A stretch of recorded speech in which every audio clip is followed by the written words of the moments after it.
നാഷണലും ഇന്റർനാഷണലുമായിട്ടുള്ള എല്ലാ കമ്പനികളുടെയും ലെൻസും ഫ്രെയിമും ന്യായമായ വിലയ്ക്ക് ലഭിക്കുന്ന കൊച്ചിയുടെ സ്വന്തം optical showroom Jesal opticals. Jesal opticals, opposite TB hospital, Karivelippady, Kochi.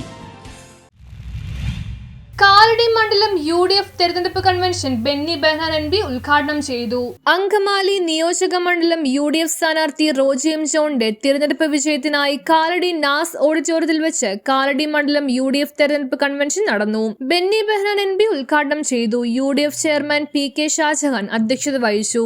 MA Chandrasekharan, മുൻ MLA PJ Joy, Kalady block Congress committee president Sebi Kidangel, RSP ജില്ലാ സെക്രട്ടറി ജോർജ് സ്റ്റീഫൻ, IUML നിയോജക മണ്ഡലം president MK Ali, DCC general സെക്രട്ടറിമാരായ PV Sajeevan, advocate KV Jacob, advocate KS Shaji, advocate KB Sabu, Samson Chacko, Joy Paul, UDF Angamaly നിയോജക മണ്ഡലം committee chairman Baby V. Mundadan, convenor TM Varghese, secretary Baby Parekkattil, KK Joshi, Kalady grama panchayat president Pauly Baby, ജില്ലാ panchayat member Ahalya Sadanandan, PV Stephen, Princy Domini, PR Mohanan, KC Baby, Shaijin Thottappally, Renny Jose, Pushpakala Thankappan, Seena Devasikutty, Shanida Noushad, KA Sahadevan, Tinu Mobins, Jinesh Varghese, Lekha Valsan, Jojo John, Renny Pappachan എന്നിവർ സംസാരിച്ചു. PK Shah Jahan ചെയർമാനും റെന്നി പാപ്പച്ചൻ കൺവീനറുമായുള്ള 251 അംഗ തിരഞ്ഞെടുപ്പ് കമ്മിറ്റിക്ക് രൂപം നൽകി. പ്രത്യേകിച്ച് ഈ തെരഞ്ഞെടുപ്പിൻ്റെ ഒരു പ്രാധാന്യം ഏറെ ഉൾക്കൊള്ളുന്നു. നമുക്ക് കേരളത്തെ വീണ്ടെടുക്കണം. അങ്കമാലി ശ്രീ റോജി 3-ാം വട്ടം MLA ആകണം. 3-ാം വട്ടം MLA ആക്കണം. ഇവിടെ പറഞ്ഞ കാര്യങ്ങളൊക്കെ നമുക്ക് പിന്നീട് ആലോചിക്കാം. അതൊക്കെ എന്തെങ്കിലുമൊക്കെ കാര്യങ്ങൾ അനുകൂലമായിട്ട് വരുമെന്ന പ്രതീക്ഷയാണ് നമുക്ക് എല്ലാവർക്കും ഉള്ളത്. അതുകൊണ്ട് പക്ഷേ ഇനിയുള്ള ദിവസം വളരെ കുറച്ച്. നാളെ തന്നെ നമ്മുടെ സ്ഥാനാർത്ഥിയുടെ തെരഞ്ഞെടുപ്പ് പരിപാടി ഉണ്ട്. സ്ഥാനാർത്ഥിയെ ഓപ്പൺ ചെയ്താൽ നമുക്കിനി കുറേ കാര്യങ്ങൾ ചെയ്തു നിൽക്കാനും. 1-ാം വട്ടം വീട് കയറി പൂർത്തീകരിച്ചിട്ട് 2-3 വട്ടം വീട് കയറി. ഞാൻ മറ്റു കാര്യങ്ങളൊക്കെ ഇത് സ്ഥാനാർത്ഥിയുടെ തെരഞ്ഞെടുപ്പ് പരിപാടി ഇവിടെ ഇപ്പോൾ ഡേറ്റ് വന്നു.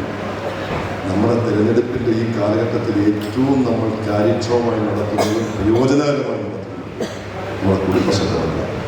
കുടുംബസംഗമങ്ങളുടെ വിജയമാണ് സ്ഥാനാർത്ഥിയുടെ വിജയത്തിൻ്റെ ഭൂരിപക്ഷം വർദ്ധിപ്പിക്കുക. അവിടെ എല്ലാ സ്ഥലത്തും വിപുലമായ കുടുംബസംഗമം നടത്തും. അതുകൊണ്ട് ഈ സ്ഥാനാർത്ഥി ഓപ്പൺ GP പോകും. ഇതെല്ലാം ഏറ്റെടുക്കേണ്ടതും പ്രവർത്തിക്കേണ്ടതും ജീവിപ്പിക്കേണ്ടതും ആളെ കൂട്ടേണ്ടതും നമ്മളാണ്. അത് ചെയ്യണമെന്ന് അഭ്യർത്ഥിക്കുന്നു. ഇവിടെ പ്രസംഗിച്ച പലരും സൂചിപ്പിച്ചത് ഈ തെരഞ്ഞെടുപ്പിൽ ഏറ്റവും കൂടുതൽ ഭൂരിപക്ഷം നൽകുന്ന പഞ്ചായത്ത് മണ്ഡലം കാലടി ആയിരിക്കണം എന്നുള്ളതാണ്. ഈ കൺവെൻഷനിലേക്ക് കടന്നു വന്ന് ഇവിടുത്തെ UDFൻ്റെ പ്രവർത്തകരുടെ പങ്കാളിത്തവും ആവേശവും കണ്ടപ്പോൾ എന്തായാലും നേതാക്കന്മാർ പറഞ്ഞത് യാഥാർത്ഥ്യമാവാനുള്ള എല്ലാ സാധ്യതയും കാണുന്നു. അത്രയും വലിയ ഒരു പങ്കാളിത്തവും ആവേശവുമാണ് ഈ കൺവെൻഷനിൽ കാണുന്നത്. ഈ തെരഞ്ഞെടുപ്പിൻ്റെ രാഷ്ട്രീയ പ്രാധാന്യത്തെക്കുറിച്ചൊക്കെ നേതാക്കന്മാർ ഇവിടെ സൂചിപ്പിച്ചു. ഒറ്റ വാക്കിൽ പറഞ്ഞാൽ, ചോദ്യം ചോദിക്കുമ്പോൾ വീട്ടിൽ പോയി പറഞ്ഞാൽ മതി എന്ന് പറയുന്ന ആളുകളെ വീട്ടിലിരുത്താൻ പോകുന്ന തെരഞ്ഞെടുപ്പായിരിക്കും ഇത് എന്ന കാര്യത്തിൽ സംശയം. ഞങ്ങളൊക്കെ പരീക്ഷയിൽ കറക്റ്റാണ്, തെറ്റൊന്നുമില്ല. അത് കാരണം റാങ്ക് കളയരുത് എന്നായി ഹൈക്കോടതി പറഞ്ഞു. എന്നൊരു കാര്യം ചെയ്യാം, ആ ചോദ്യം തന്നെ ഇട്ട് കൊടുക്കും ഇയാൾക്ക്. അങ്ങനെ ഇയാള് വീണ്ടും ആ ചോദ്യത്തിൽ പരീക്ഷ എഴുതിയപ്പോഴോ വട്ടപ്പൂജ്യം. വട്ടപ്പൂജ്യല്ല, 1 മാർക്കുണ്ട്. 2 ലക്ഷം പേരിൽ 1-ാം റാങ്ക് കിട്ടിയ ആൾക്ക് 2ാമത് പരീക്ഷ എഴുതിയപ്പോഴോ 1 മാർക്ക്. അപ്പോ സ്വജനപക്ഷപാതം കാണിച്ചുകൊണ്ട് PSC റാങ്ക് വരെ തിരുത്തി കള്ളത്തരം കാണിക്കാൻ ബാക്കി ഞാൻ നേരത്തെ പറയാം. LDF അല്ലാണ്ട് ആരുണ്ട്? എന്താണ് അല്ലേ? 2 ലക്ഷം പേര് യുവാക്കളെ പറ്റിച്ചിട്ട് DYFക്കാരന് 1-ാം റാങ്ക് കൊടുത്ത് യുവാക്കളെ നശിപ്പിച്ച ഈ LDF അല്ലാണ്ട് പിന്നെ ആരാണ്? മറ്റാരും ഉണ്ടാവില്ല. തീർന്നില്ല കേട്ടോ. News bureau, Kalady.